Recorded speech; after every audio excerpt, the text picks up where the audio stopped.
여러분 안녕하세요. 이제 우리 같이 영어 편입, 영어 공부하게 될 베라 선생님이에요. 네, 우리 여러 가지 이제 편입에는 과목들이 있잖아요. 뭐 문법, 독해, 논리, 어휘 이렇게 있는데 선생님이랑은 크게 문법이랑 이제 논리, 독해 이렇게 진행하게 될 거고 이제 추가 특강처럼 어휘 수업은 들어가게 될 거예요. 그래서 일단 오늘은 먼저 문법 공부 들어가 보겠습니다. 한 강의가 길지가 않아. 그래서 여러분들이 공부하면서 이제 빠르게 집중하고 필기할 거 하고 또 잠깐 쉬는 시간 가지면서 복습을 하고 그러면서 질문할 거는 쌤한테 따로 이제 연락하고 이런 식으로 따라오면 될 것 같고요. 우리가 이제 기본반이다 보니까 어려운 문제부터 풀고 어떻게 편입 너무 어렵지 않나 고민이 들 정도의 난이도로 시작하진 않아요. 그래서 우리가 처음에 영어가 어떻게 구성되어 있나부터 공부를 하고 그러면서 그중에서 이제 가장 중요한 부분부터 짚어서 들어가도록 하겠습니다. 일단 영어를 함에 있어서 가장 중요한 건 뭐냐면 여러분들이 많이 들어봤을 거예요. 바로 품사라는 부분이에요. 이제 품사가 뭐지? 여러분들이 이제 그거를 또 이해해야 되고 뭔가 외워야 되고 이렇게 압박감 느낄 수 있는데 너무 이름에 이제 쫄지 마세요. 주눅 들지 마시고 그냥 요런 현상을 이렇게 부르는 거구나. 익숙해진다라고 생각하면 확실히 도움이 될 것 같습니다. 그래서 일단 품사라는 게 뭐냐면 이제 우리가 영어라는 게 단어 하나씩 있잖아요. 그래서 그 단어가 각각 가지는 기본적인 문법적 특성이다. 이렇게 보면 너무 좋을 것 같아. 그래서 이 단어가 뭐 책상, 컴퓨터, 거울이라고 불릴 때 묶일 수 있는 하나의 그룹, 아니면 뭐 먹다, 가다, 공부하다라고 말할 때 묶일 수 있는 그룹, 이런 것들이 있잖아요. 그래서 이제 그런 걸 묶는 연습을 하는 거야. 그래서 우리가 품사라고 하는 건 총 8개의 품사로 나뉘어. 그래서 영어 공부한다 하면은, 팔품사요? 요거는 다 들어봤을 그런 이름이에요. 그래서 팔품사다. 요렇게 이제 얘기를 시작하는데, 8가지의 종류가 있다라는 거예요. 그래서 가장 기본적인 건 그거지. 진짜 말 그대로 이름인 거야. 우리가 언어가 처음 시작됐을 때를 생각해보면 참 편해, 이야기가. 뭐냐면, 내가 이제 원시인이라고 생각을 해야 돼. 그게 가장 편해. 그래서 내가 누구를 불러야 돼. 선생님 이제 베라잖아. 그럼, 베라, 베라! 이렇게 이제 부르는 거야. 그때는 뭐 언어 발달이나 이런 게 없었을 거냐. 지금처럼 뭔가 다양하고 좀 더 전문화된 이런 뭐 구체적인 상황도 없을 거고. 그래서 누굴 부르면 해결이 돼. 마치 아기가 엄마를 부르는 것처럼, 엄마, 엄마 부르는 것처럼, 베라, 베라 이렇게 부른단 말이야. 그런 이름 같은 걸 어떻게 말해? 명사라고 말하는 거. 어떤 사물, 현상, 상태에 이름 붙여주는 거. 이게 가장 기본이긴 하죠. 우리 언어의 시작에도. 그래서 이런 게서 우리가 방금 봤던 것처럼 진짜 우리의 이름, 베라 뭐 이런 것도 있을 수 있고요. 베라는 누구야? 선생님이기도 하죠, 여러분들의.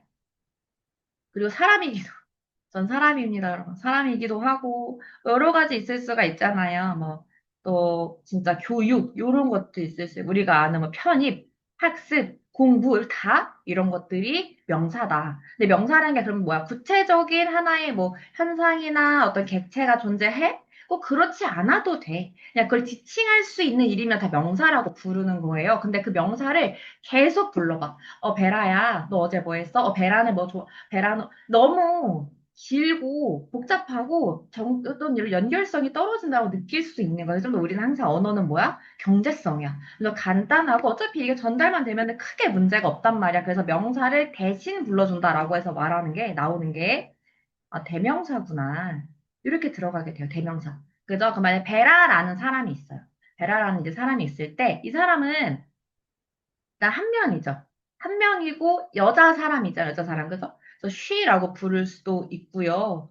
이제 선생님이 가르치는 지금 예를 영어라는 과목을 뭐 it 요렇게도 부를 수가 있어.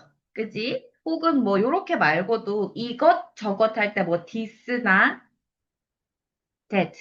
요런 것들도 뭐야? 대명사가 될 수 있어. 종류는 조금 더 많지만, 이런 거를 대신 말해주는 명사. 그게 대명사구나. 이걸 알아가는 게 훨씬 중요하기 때문에 너무 많은 예문을 가져오지 않을게요. 그래서 명사, 대명사가 있어요. 그러면 우리가 이제 인류의 진화를 이렇게 생각해야 돼. 아까 말했지만, 이름만 부르다가 내가 얘기를 막 전달하는 생각해봐. 너 뭐 했어? 라고 만약에 물어봤다 생각해봐. 나 잤어. 응, 나 달렸어. 나 있었어. 근데 이런 정도로 말할 수 있잖아. 그죠? 그게 뭔가 더 디테일하게 들어오긴 아직 어렵다 생각을 했을 때, 그럴 때에는, 내가 뭐 했는지, 혹은 어떤 상태인지 말해주는 게 뭐야? 동사라고 부르는 거예요. 동사. 얘는 이제 동작이거나 혹은 상태이거나 이런 것들을 다 동사라고 부른다 이렇게 이해하시면 됩니다. 그럼 이게 너무 명사랑 동사만 있으면 구체적이긴 하되 맛이 안 나. 우리가 음식을 먹을 때도 뭐가 필요해? 좀 소스나 양념 이런 거 좀 치면 좀 맛있잖아. 그죠? 선생님이 이제 자꾸 잡소리를 내가 막 하는 편인데 나 만약에 이게 좀 너무 잡소리가 긴데 하면 막 이제 다음 눌러서 보셔도 돼요. 또 슬프지만 아무튼 우리가 선생님이 좀 치킨 좋아하는데요. 요새 또 그런 게 나왔더라고요. 시즈닝 해가지고 막 치즈 맛 이렇게 해서. 아니, 이게 원래 있었나? 내가 최근에 이제 그 치즈 치킨을 이제 먹어보려고 막 하는데 그 소스가 좀 들어가면 어때? 좀 더 치킨이 이렇게 막 맛깔나잖아. 맞아. 아, 다이어트 해야 되는데 이게 쉽지가 않아요. 근데 그만큼 뭐가 중요해? 소스 맛이 너무 중요하단 말이야. 그래서 이런 명사를 꾸미거나 동사를 꾸미거나 하는 아이들이 존재하게 된 거야. 뭐 어떻게? 내 말을 좀 더 맛깔나게 하려고 그렇게 되는 거야. 그래서 나 명사라는 걸 꾸미는 게 뭐가 있냐라고 하면은 형용사라는 게 있어요. 형용사. 형용사라고 하면 우리 뭘 말하지? 뭐 내가 베라라고 했을 때 뭐 예쁜 베라 뭐 이런 걸 수 있잖아. 그죠? 아니요. 미안합니다. 아, 그런 게 올 수가 있잖아. 뭐 예쁜이라던가. 그래서 난 쓸 거예요.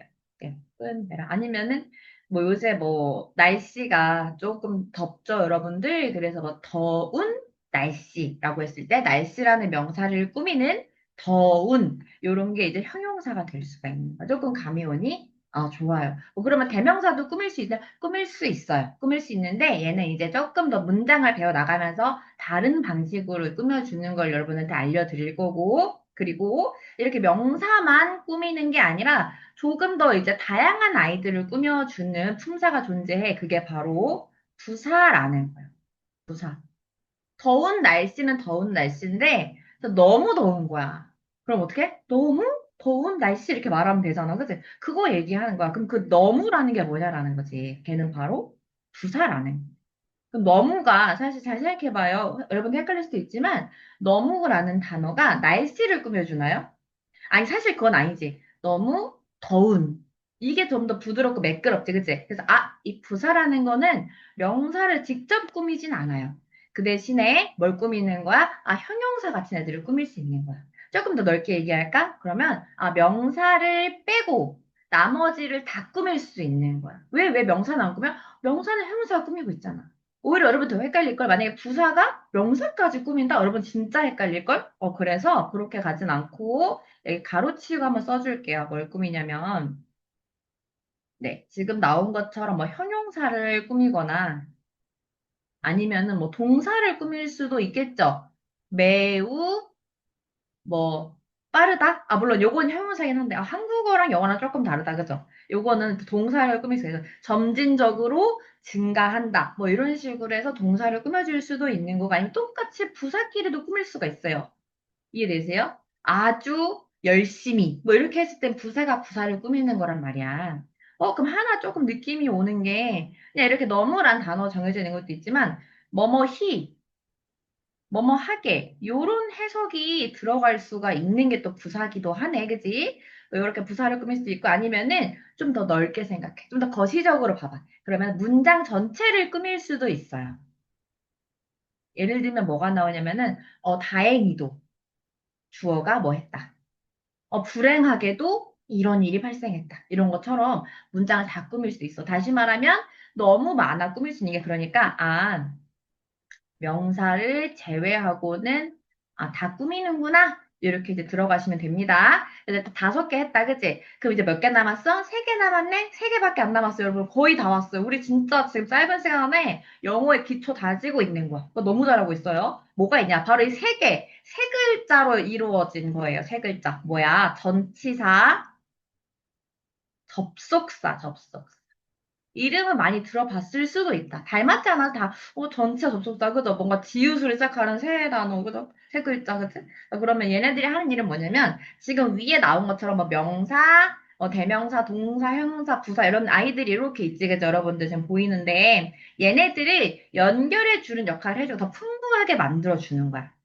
이해되시죠? 왜 계속 이렇게 나오냐면 결국에는 가장 심플한 거에서 계속 꾸미는 거야. 우리 다꾸처럼 뭔가 계속 덧붙인다는 느낌이지. 근데 그냥 막 붙일 순 없어. 규칙이란 게 있기 때문에 저 그들만의 어떤 norm, 그죠? 그들만의 어떤 바운더리 안에서 해줘야 돼. 그걸 해줄 수 있는 게 늘려줄 수 있는 게 전치사랑 접속사. 나 이렇게 이해하시면 되는 거예요. 막 붙이면 안 되고. 그 전치사는 어떻게 붙여주냐? 어떻게 좀 더 문장을 풍성하게 만들어주냐 보면은 뒤에 얘는 명사를 데리고 나오는 친구예요. 우리 명사 위에서 배웠잖아, 그죠? 선생님 명사 그냥 쓰면 되는데 왜 굳이 전치사 뒤에 명사 같이 나와요? 물어볼 수 있잖아요, 여러분들이. 그치? 이게 무슨 말이냐면은 전치사랑 명사가 나오면서 이게 만나서 얘가 색깔이 좀 바뀔 수 있는 거야.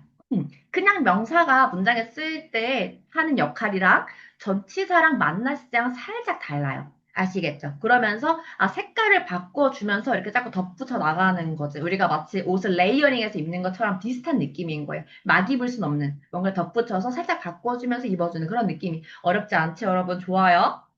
그럼 접속사는 뭐냐면 말 그대로 접속, 뭐야, 연결한다는 뜻이죠. 우리 뭐 핸드폰 충전할 때도 이렇게 선 연결하고 컴퓨터도 선 연결하고 이렇게 접속해주잖아. 코드를 꽂잖아. 그죠? 그런 것처럼 내 앞문장에 코드를 꽂아주는 역할을 하는 게 접속사예요.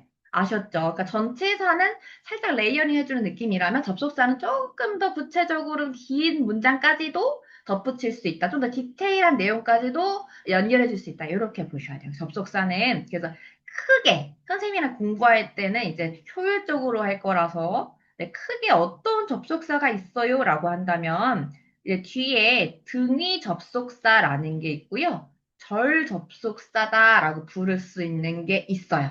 이게 무슨 말이냐면은 등위라는 거는 한자인데 여러분 좀 어렵게 느낄 수 있지만 쉽게 생각할게요. 앞뒤가 똑같다라는 우리 앞뒤가 똑같다라고 하는 거 여길 봐도 혹은 저 앞에를 봐도 같은 문법적 형태가 나오면 된다라는 거예요.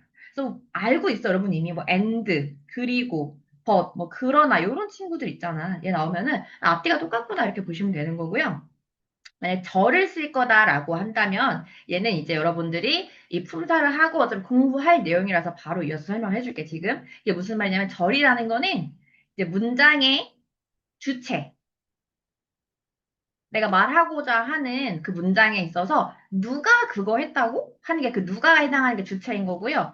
누가 그거 했다고 해서 그 했다고를 담당하는 게 동작 혹은 동사가 되는.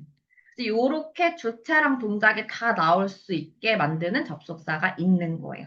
전치사랑은 조금 다르다 보시면 되겠습니다. 이렇게 하면 우리가 지금 8개의 품사를 다 봤구나 알 수가 있고요. 여기까지 여러분 어렵지 않죠? 질문 있으면 바로바로 남겨주시면 돼요. 댓글에. 알았죠? 자, 그리고 이런 단어들을 이용해서 이제 만드는 게 뭐야? 바로 문장 요렇게 가는 거야. 근데 문장을 바로 딱 한 번에 떠다다다 뭐 챗GPT처럼 막 만들 수 있고 이런 게 아니잖아요. 그죠? 다 하나하나씩 구조가 있고 자기 위치와 역할이 있고 이런 거예요. 그래서 우리도 그렇잖아요. 우리도 어떤 장소에 나가서 사람들 만나고 할 때 우리만의 나름의 역할이 좀 있지 않나요? 그래서 선생님이 이런 예시를 들 때 가장 적절한 예시가 그거였어요. 여러분들이 이제 학교 생활을 했거나 혹은 단체 생활을 했으면 알겠지만 나라는 사람이 있어, 그지? 나라는 어떤 주체적인 자아가 있어. 그렇지만 단체 생활할 때 나만 막 들이대고 막 나만 막 이렇게 내 모든 걸 막 똑같이 보여주는 게 필요한 게 아닐 때가 있지, 그지? 그 단체에서 원하는 역할을 해야 될 때가 있잖아, 역할. 역할이 되게 중요해. 그래서 이 단어들이 문장에 들어가서 어떤 역할을 하게 되는지, 그리고 어떻게 문장까지 가게 되는지를 이제 이어서 바로 볼 거예요. 일단 이렇게 하나하나의 품사 같은 경우는 다 어때? 하나하나의 단어의 크기라고 보는 거야. 그래서 단어의 크기. 그래서 이 단어들이 만나서 결국 문장에 이제 쭉 가는 거잖아. 그럼 단어끼리 만났을 때 어떻게 이름이 바뀌는지 조금 볼게요. 이렇게 하나의 단어에서 다른 색깔로 좀 표현해 줄게요. 단어가 있어요. 근데 이제 여기가 단어들이 막 만나. 안녕! 만났어. 그래서 2개 이상의 단어가 됐어요. 오케이? 단어가 2개 이상이 됐는데, 여기서 되게 중요해. 나뉘는 게 생기거든. 뭐야? 이 2개의 단어 사이에서 방금 아까 봤던 것처럼 주체와 혹은 그 주체가 한 동작이 잘 쓰였냐, 아니냐에 따라서 이름이 살짝 바뀌어. 그 크기가 좀 다른 거야. 그래서 단어 2개 이상인데, 일단 주어, 주체는 주어라고 표현할게요. 동작은 동사라고 표현할게요. 얘가 주어, 뒤에 이렇게 동사 이렇게 불리게 되는데 요 두 가지가 완벽해. 다 있어. 뭐 더 찾을 게 없어. 완벽하다라고 하면은 절이라고 부르는 거. 아까 봤잖아. 그치? 그거 우리 반복 복습하는 거예요. 여러분 다 아는 거야. 너무 잘하고 있어요. 완벽하지 않다라고 하면 이제 부다. 이렇게 부르는 거야. 이해되시죠? 그래서 이게 처음 단어의 크기에서 다시 조금 넘어가서 지금 절이나 구의 크기까지 봤고, 이제 그 다음 크기가 뭐냐면, 아, 문장으로 가는구나. 이렇게 볼 수가 있는 거예요. 그럼 선생님, 문장에서는 절만 오거나 구만 오나요? 아니면 단어만, 그렇지 않아요. 혹은 단어의 개수가 그렇지도 않아요. 개수의 어떤 한정도 없고, 절의 개수나 구의 개수의 한정도 없어요. 다만, 기본적으로 가장 중요한 건 주어랑 동사가 한 개씩 나오는 게 가장 우리가 기본형이다라고 보는 거야. 그래서 내가, 나는 밥을 먹었어. 그리고 물도 마셨어. 라고 하면 밥을 먹었다, 물을 마신다 라는 어떤 동작들이 두 번 나왔지, 그죠? 이렇게 이어줄 때 뭘 쓴다고? 접속사 같은 걸 써준다고. 아셨죠? 그래서 기본적으로 이렇게 한 개씩 쓰는 게 정상이지만 얘를 늘려주고자 할 때는 아까 우리 봤던 저 세 단어자 여기 있죠? 전치사 접속사 요 친구도 붙여주면 뭐 아무 문제가 없다. 그래서 어떤 단어 개수에 제한이 없다.